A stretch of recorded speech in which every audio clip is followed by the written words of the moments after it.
फटाफट से आपको एक खबर जरा इजराइल से भी बता देते हैं, जहां पर फौजी सतह पर तब्दीलियां हुई हैं। और पिछले दिनों आपको याद होगा कि इसी प्रोग्राम में बताया था कि इजराइल के मौजूदा जो फौजी सरबराह थे वो मुस्ताफी हो गए थे, क्योंकि 7 अक्टूबर को जो हमला हुआ था उसमें नाकामी का एतराफ़ करते हुए वो अलग हो गए थे।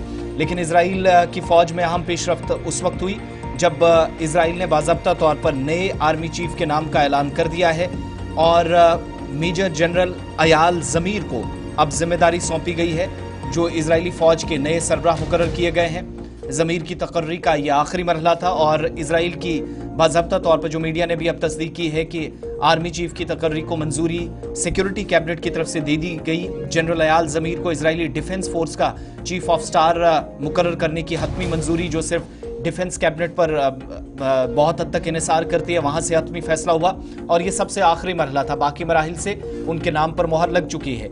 रिपोर्ट से भी बताती हैं कि अयाल ज़मीर वजारत दिफा में डायरेक्टर जनरल के फ़राइज़ भी अंजाम दे चुके हैं। एक वसी तजर्बा है।